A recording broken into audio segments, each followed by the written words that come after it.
The courtroom was still humming when the verdict dropped, not from the jury, from the media. Phones lit up before the gavel could echo. Outside, the streets turned from still to swarmed. Sprinter vans shifted behind barricades. Someone climbed onto a trash can to get a better view, and inside, behind the heavy doors of federal justice, Dan Abrams looked down at the note handed to him by a floor producer and shook his head once, not in disbelief, but in the quiet acknowledgement of a legal play perfectly executed.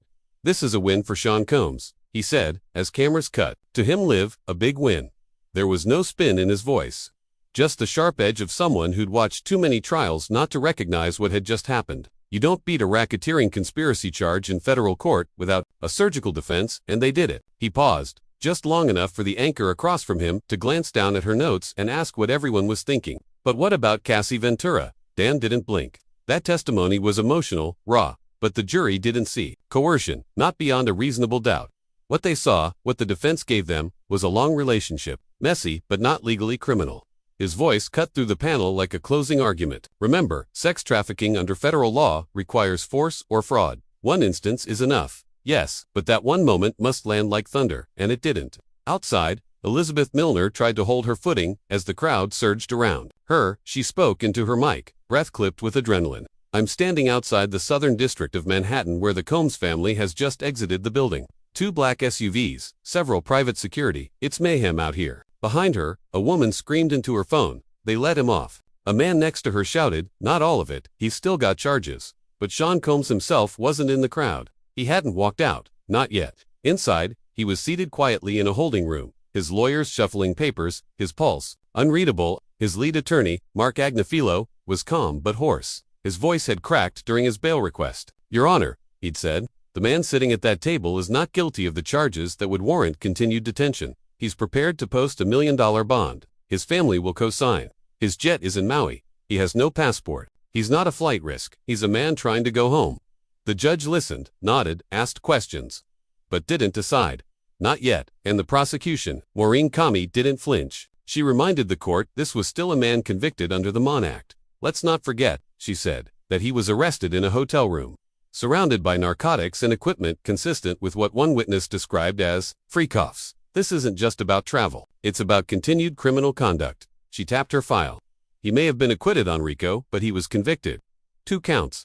That matters." Inside, the air was thick, not with drama, with strategy. Every glance, every word. The stakes hadn't dropped. They'd just shifted. Dan Abrams, still on air, nodded thoughtfully as another panelist brought up O.J. Simpson. "Not the same," Dan said quickly. "This isn't a case about whether something happened. We know things happened. Terrible things. But did they meet the legal definition? That's the question," the jury answered. Behind him, the screen split into live feeds. One on the crowded courthouse steps, another inside the courtroom's quiet, wood-paneled halls. One final feed showed a press statement just released by Cassie Ventura's attorney. The words scrolled across the screen like a wound. "By coming forward, Cassie has left an indelible mark on both the entertainment industry and the fight for justice." Elizabeth read the quote aloud, her voice low. She didn't win the verdict, but maybe she changed the culture. A beat past, the SUV door slammed. Cameras clicked like gunfire. No one saw Diddy yet, but everyone felt what was coming next. Inside the courthouse, time stretched. The judge hadn't yet returned, but tension crawled through every corner like slow-moving fog. Sean Combs sat still, flanked by his attorneys, one hand resting loosely on the edge of the defense table, fingers tapping not with nerves, but rhythm, like he could feel a beat no one else heard. His lawyers whispered, traded notes, adjusted their ties. Mark Agnifilo leaned over and muttered something inaudible. Diddy nodded once. He hadn't spoken in nearly an hour. Not a word. Just that same unreadable stare, as if he'd already seen the future play out 10 times in his head. The courtroom gallery had thinned, but only slightly. Reporters hunched over phones, typing one-handed. Every few minutes, one of them would look up toward the double doors behind the bench, waiting. Cameras outside broadcasted nothing and everything at once. Static shots of a sidewalk that felt like a fuse. And still, no decision. Then, without warning, the doors opened. The judge entered. His robe rippled slightly as he took his seat. His voice was low but firm. "Mr. Combs, we have reviewed your bail application and the government's objections. This court acknowledges the seriousness of your convictions, but also the nature of your prior record or lack thereof and the strength of your proposed bail package." The gallery didn't breathe.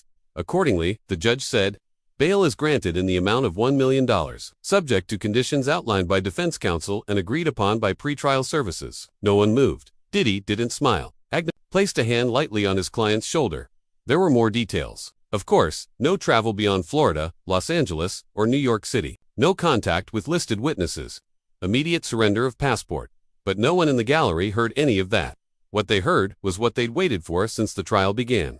He was walking out. Elizabeth Milner was still outside when the news hit. She had just finished reading a portion of Cassie Ventura's statement again. This entire process began because she came forward in November 2023 when her producer shoved a phone in front of her.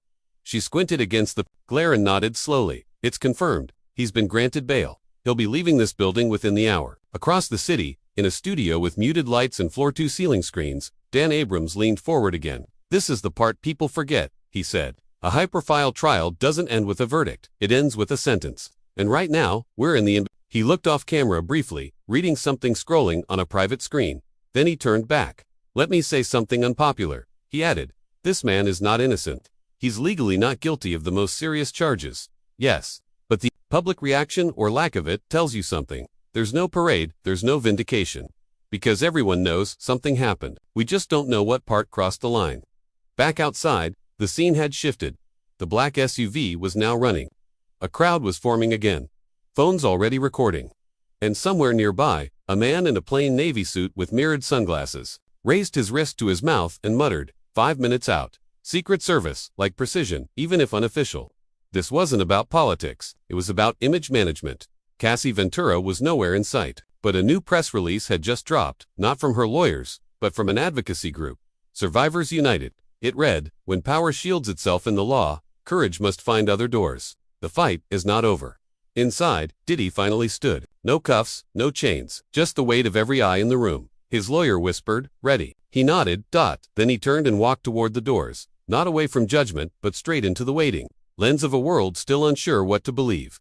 And as the SUV doors opened and flashbulbs exploded around him, one phrase echoed from someone in the back of the crowd, half shout, half chant, half accusation. Not guilty isn't innocent. And for the first time in weeks, Sean Combs flinched. The SUV's engine hummed low as Sean Combs slid into the back seat. The door shut behind him with a sound that cut off the roar of the crowd like a blade. Inside, the air was calm. Tinted windows.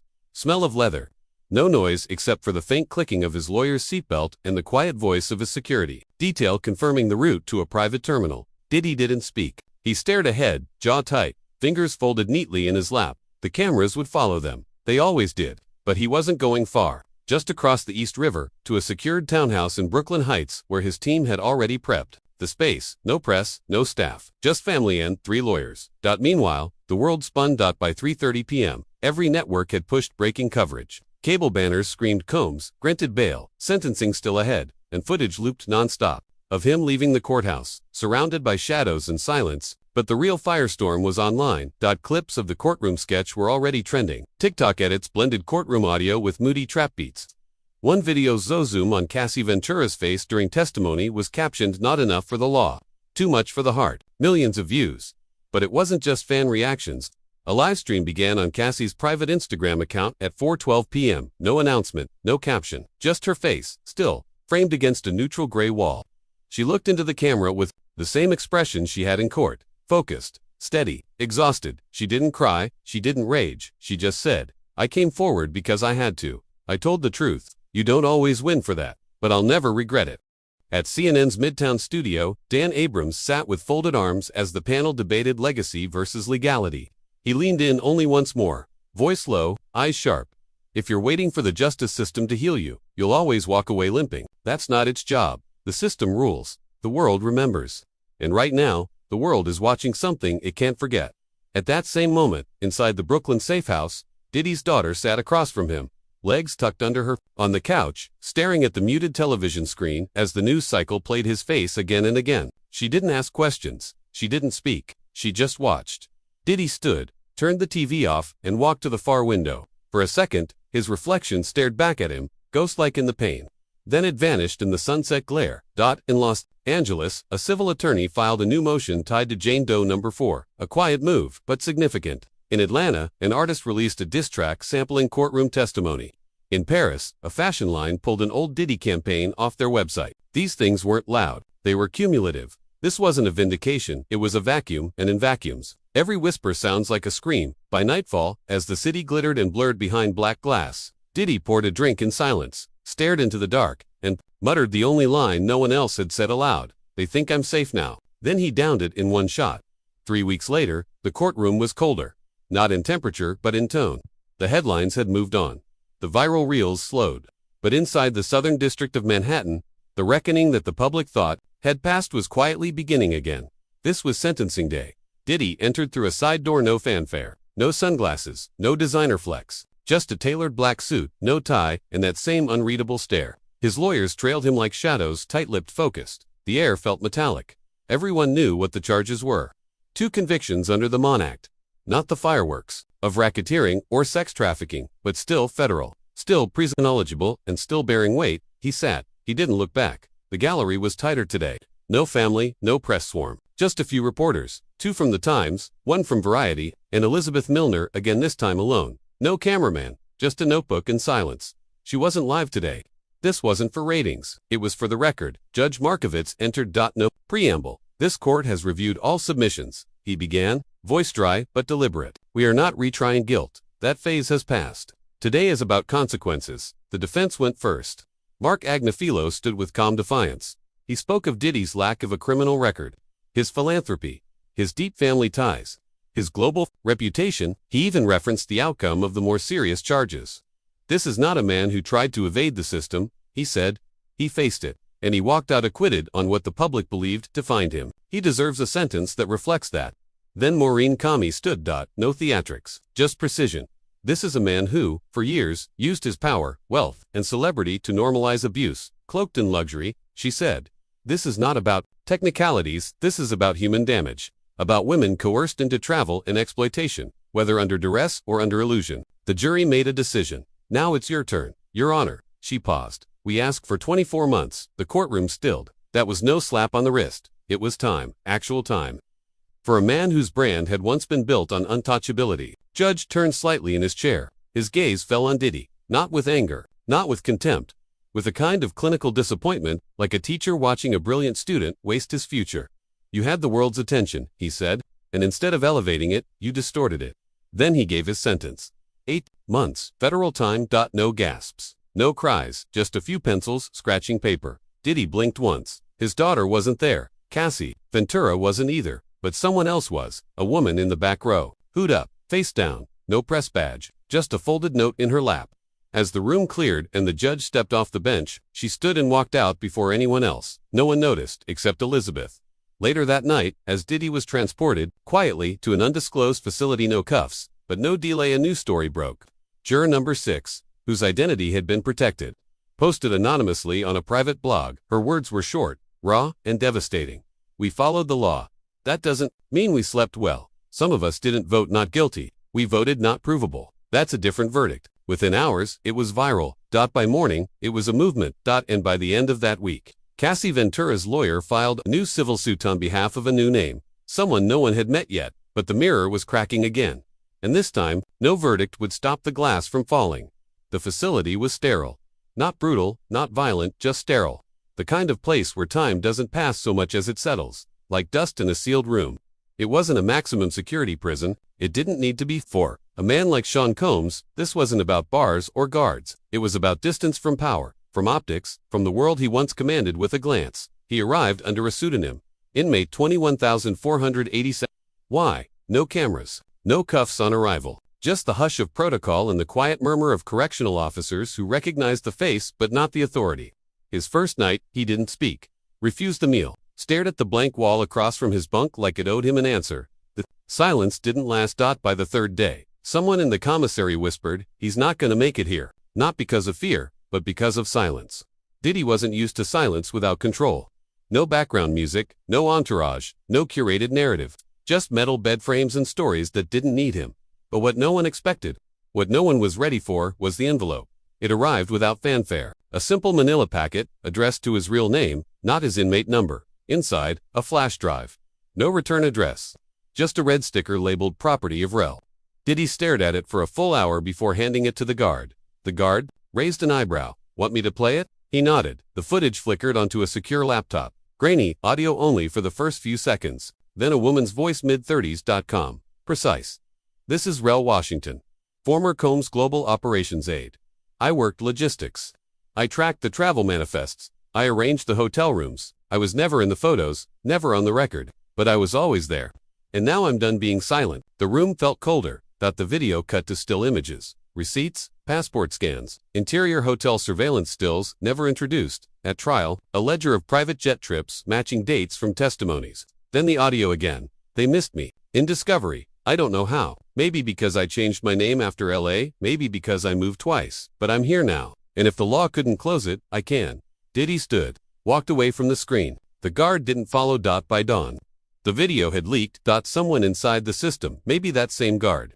Maybe someone higher had sent the file to a burner Gmail. That Gmail forwarded it to Survivors United, who published it uncut with the headline, "The Witness They Missed." It hit the internet like a grenade.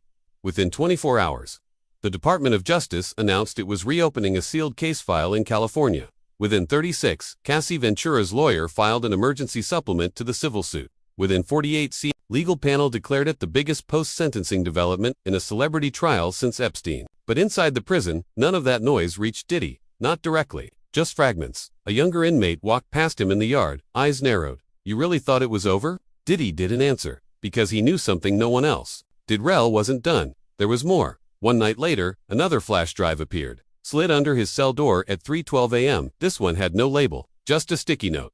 "You forgot who kept the cameras running." By sunrise, the second flash drive was gone, confiscated by a guard who found it lying under Sean Combs' cat. He hadn't touched it, didn't need to. He already knew what was on it, or at least he thought he did. But the Bureau of Prisons didn't treat it like a curiosity, they treated it like a threat. The warden was notified. Internal Affairs looped in. By 10:45 a.m., the flash drive was logged as evidence and handed to a Homeland Security liaison already embedded in a separate investigation. That's when the pieces started cracking. Because this drive was different. It didn't contain blurry footage or dated receipts. It held a full confession. Not from Diddy, from someone else. A face the public hadn't seen in years. A man named Bryce Mathers. Former Combs Global Director of Security. Once dismissed for insubordination, later vanished from the public eye. Now, in high-definition clarity, he sat in a nondescript room facing the camera. Eyes bloodshot, voice trembling just enough to sound real. "My name is Bryce Mathers. I was Sean Combs' fixer for over 6 years. I made problems disappear. Threats, evidence." He inhaled sharply. "There was one night, Vegas, October 2017, I was told to get rid of a phone. A guest had filmed something in the hallway. I didn't know what it was at first. I just deleted it, like always, but I kept a copy. Something told me to screen cut to black. Then, grainy cell footage appeared. The hallway of a luxury penthouse suite. Laughter, strobe lights flickering under the crack of a door. Then a woman's scream. The camera jerked. Someone ran into frame. A man shirtless, dragging someone by the wrist. Then, a pause. The video froze. They said it was consensual. That she stayed, that she smiled. But I watched that video every day for 2 years and never saw consent. I saw fear." Back in the present, Bryce leaned forward in the recording. "I'm not doing this to destroy him. I'm doing this because no one else will. The trial missed too much. The public doesn't care about not guilty. They care about truth." Then he gave the location of a hidden server. The original videos, the ledgers, the metadata. The footage never made it to the news. It went straight to the FBI. And inside the federal prison where Diddy sat, silent and still as ever, he already knew the storm had changed direction. This wasn't about headlines anymore. This was about permanence. Back in Manhattan, Elizabeth Milner got a call at 2:38 p.m. from a contact inside DOJ. She didn't ask for details. She didn't need to, because 30 minutes later, Survivors United posted a cryptic teaser. The truth always backs up its files. It began not with a press conference, not with a Netflix deal, but with a single Instagram post. Black background. White text. "My name is Ariel J. I was 19. I have nothing left to lose. I'm ready to talk." It didn't trend immediately, but within 4 hours, her post had over 300,000 shares. 2 of Diddy's former stylists commented. Then a makeup artist. Then a tour manager. One by one, women whose NDAs had expired or who no longer cared began breaking ranks. They weren't coordinated, they didn't rehearse, they just came forward, and each story was worse than the last. Ariel's post became a pinned tweet, then a podcast, then a lawsuit. Cassie Ventura quiets in the verdict released, a new statement through Doug Wigder. The justice system failed, but women didn't. The mirror finally cracked. 6 months later, the federal government reopened its case, not as a continuation, but as a new conspiracy charge, this time rooted in obstruction, perjury, and digital tampering of evidence. Bryce Mathers became the star witness. Rel Washington appeared in court via secure video from an undisclosed location. She wore no makeup. She used her real name. And when asked why she waited so long, she only said, "Because the truth without timing isn't justice, it's just noise." Diddy never left prison. His original 18-month sentence was extended by 3 more years after the obstruction charges stuck.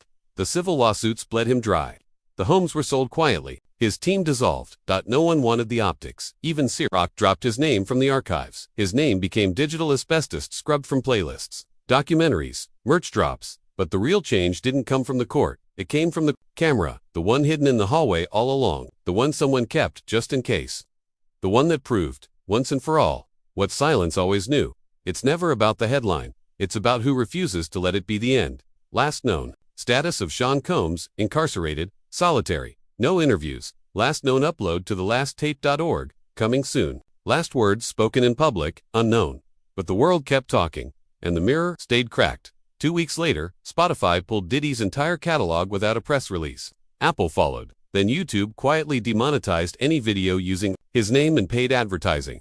Algorithms rewrote legacies faster than courts ever could. Billboard updated its archive. Footnote: artist's history under legal review. Subject to removal. A month after that, a public high school in Queens rejected a $250,000 donation from Combs Global. The school board cited moral clarity. The principal told CNN, "We don't take money to forget who bled for it." Inside prison, Combs spoke only once more, to a chaplain. No transcript, no witnesses. The only detail that leaked came from an orderly who passed his cell and overheard. One sentence: "I didn't think it would follow me here." Bryce Mathers received immunity. He entered witness protection under the name Nathan Cole. Washington vanished again. She was last seen boarding a ferry off the coast of Vancouver, holding a worn leather folder and wearing a gray hoodie with the words, "Memory never dies." Cassie never gave another interview. She moved to Paris, started a foundation for survivors of power. Abuse. Never named it after herself. Its traffic never fell below 1 million visitors a day. Every Sunday, a blank post appears with the timestamp of a past event. No explanation, no upload. Just memory. And while the world moved on, found new villains, new dramas, new hashtags, one thing stayed unchanged. The door to the truth never fully shut. Because every time someone thinks about power without consequence, every time someone rewrites a legacy in gold, every time a name becomes bigger than its actions, someone remembers the mirror cracked. And once cracked, it never reflects the same face again.